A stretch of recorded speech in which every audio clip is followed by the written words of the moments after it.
Magandang gabi sa ating lahat! Sa totoo lang, ako'y nahihiyang magsabi sa inyo o iinganyuhin kayo na magsabi na bring him home. Dahil in the first place, hindi natin siya napigilan na dalhin doon sa ICC. Ako talaga ay masama ang loob ko. Mahiya ako sabihan kayo na bring him home. Na in the first place, hindi ko naman talaga siya napigilan na ibiyahe doon sa ICC. Kaya napakasama ang loob ko po. Nung nangyari yon, hindi ko alam kung anong naramdaman ko. Para bang ganito na tayo ngayon, ka-helpless.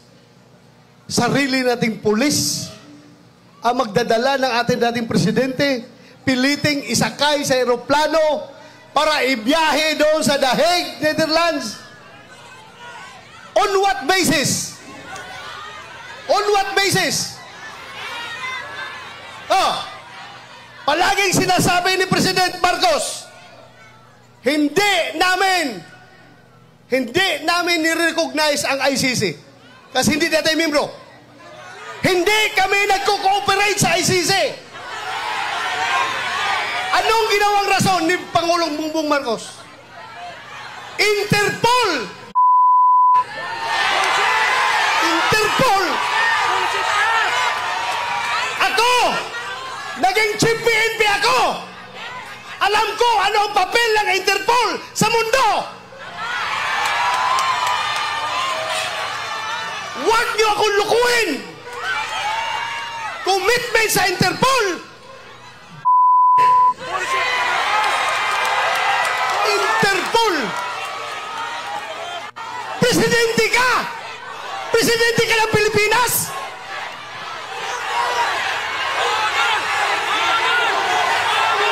Presidente ka ng Pilipinas!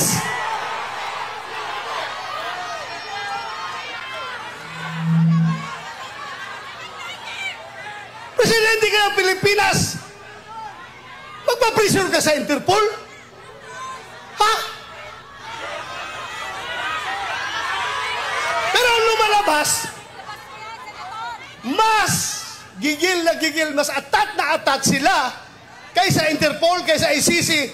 Atat na atat sila na ibiyahe si Pangulong Duterte. Bakit? Di ba katungkulan na ating gobyerno ayon sa ating konstitusyon to protect, to serve and protect the Filipino people? Siniservisyohan niya? Yung mga dayuhan, hindi ang Filipino people. Kasi ang Filipino people, yun ang pinadala niya doon sa The Hague. Alam nyo, habang kinakarga siya sa aeroplano, nag-struggle sila doon. Wala na ko ibang magawa. Dahil nandoon ako sa Davao, kino-coordinate ko yung ating yung petisyon na ginagawa natin na hindi nakahabol. Hindi ako sumama sa Hong Kong dahil sa gabi na yon, alas 3 sa madaling araw dapat ang biyahe ko papuntang Hong Kong. Pero merong nag-leak sa akin na impormasyon. Hindi pa rin tulog ang Diyos. Nagsabi na, sabihan mo sila na may warrant na si President Duterte at si Bato. Uhulihin sila pagbalik nila dito, galing sa Hong Kong. So tinawagan ko si Bingbong Villaldia. Sabi ko, sir, meron ng warrant. Hindi na ko habol dyan. Asikasuhin ko na lang yung petition natin dito. Petition for certiorari and prohibition. Kinordinate ko yung ating mga abogado. Sila tornitor yun. Pero nung kinarga na siya, wala na ako. Ano bang gagawin ko? Alam yung nagawa ko? Naghanap ako ng tao na kakilala yung piloto ng eroplano. Pinasabihan ko yung piloto, sabihan mo, pag gawin niya yan, ibiyahin na si Pangulong Duterte. He will go down in history as the pilot na naghatid sa pinakamabait, pinakamahal na Pangulo doon sa dahig. Kaya sabi ko, merong nagkukomunikate sa amin dalawa eh. Sabihan mo, pagdalahin niya si Pangulong Duterte doon, mananagot siya sa taong bayan. Mananagot siya.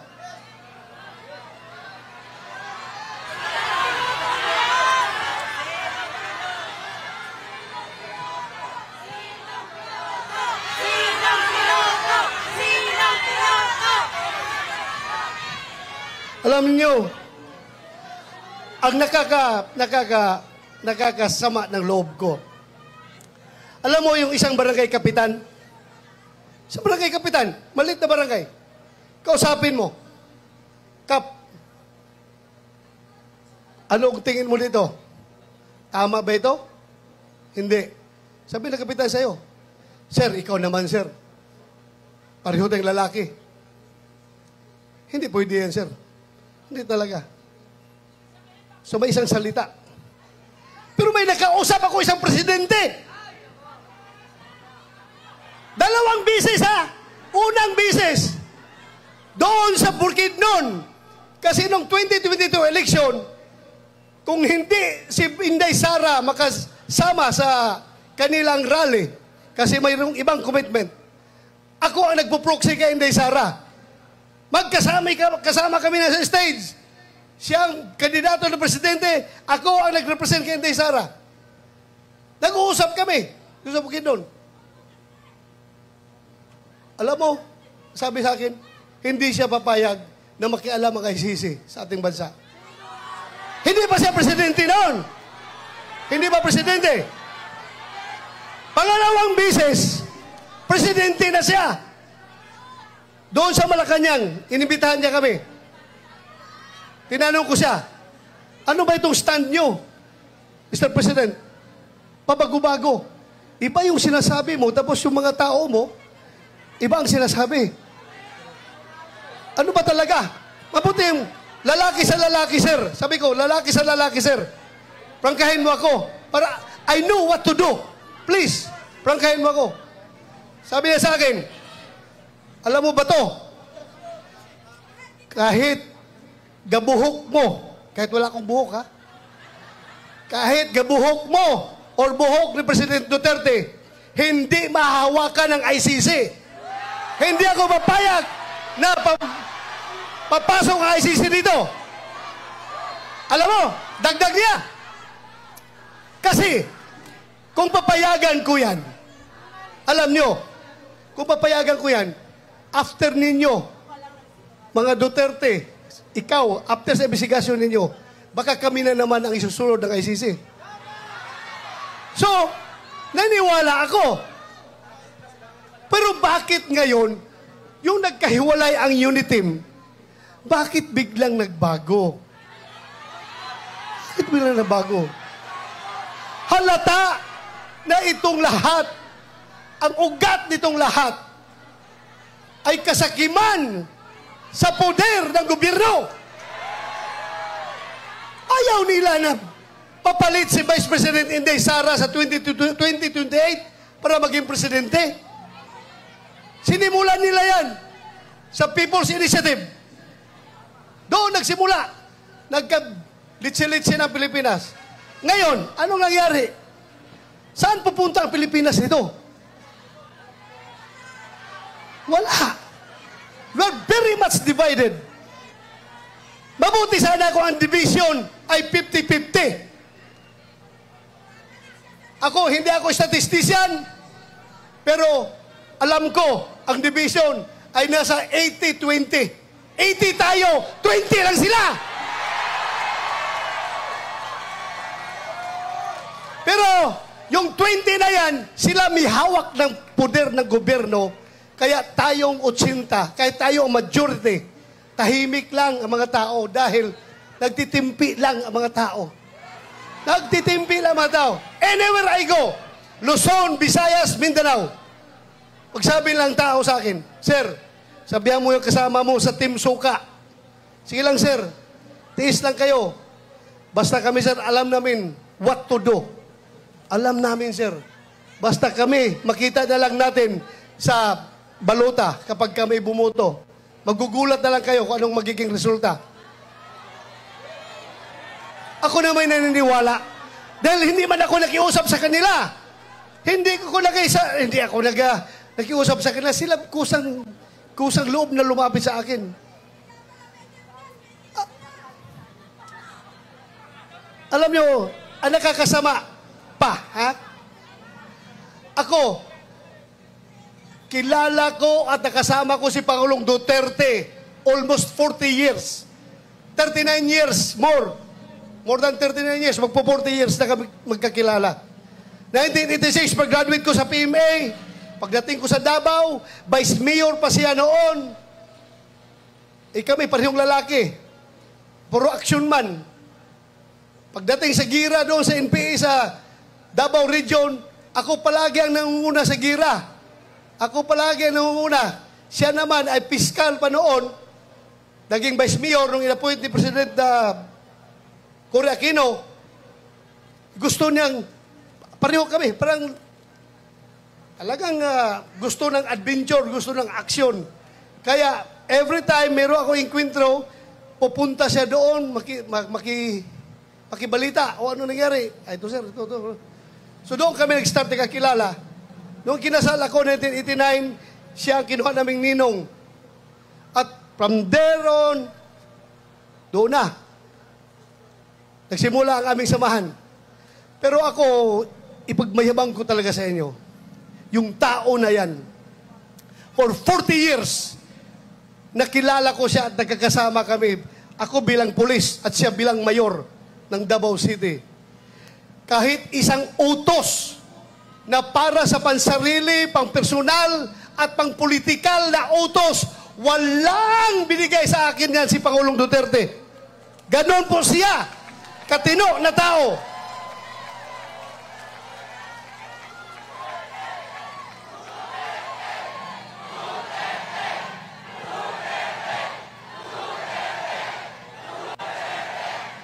Kaya mga kaibigan, pagdating ng araw, ako ayaw ko sana kayo isama sa problema ko. Ayaw ko idamay kayo. Pero pagdating ng araw, nalalabas yung warrant of arrest ko, uhulihin ako ng PNP. Ito lang masasabi ko sa inyo. Ito lang masasabi ko sa inyo. Lahat ng ginagawa nila ay illegal. Kasi yung warrant of arrest na kanilang siniserve sa atin, hindi yan nanggagaling sa competent authority. Hindi yan nanggagaling sa local natin. Hindi yan ni-recognize natin dahil hindi tayo under sa kanila. Kaya dapat magkakaisa tayo. Hindi ko kayo dinadamay ha, pero pinapaalam ko lang sa inyo. Any time of the day, baka ngayon, pagbaba ko sa entablado, nandyan na, nakabang na sila, arestuhin na ako. Bahala kayo, sige.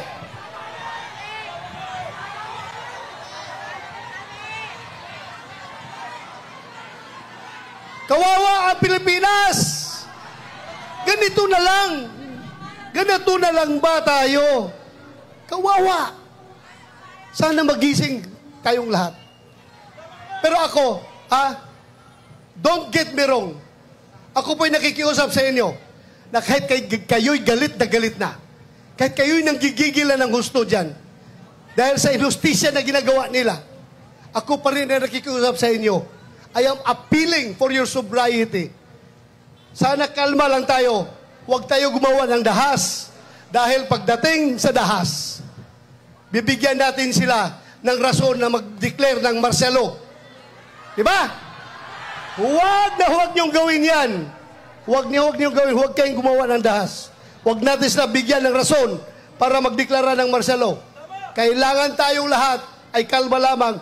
Pero, sulit, nagkaisa at gustong-gusto na ibalik si Pangulong Duterte dito. Bring him home! Bring him home! Maraming salamat! Magandang gabi sa ating lahat! At huwag niyong kalimutan, hindi lang sa sigaw natin na bring him home, kundi individually, magdasal tayo sa Poong May Kapal na sana yung sitwasyon ni Pangulong Duterte doon ay kayang-kaya niyang malusutan yon at sana magtatagumpay siya sa kanyang laban. Yun lang, maraming salamat at magandang gabi sa ating lahat.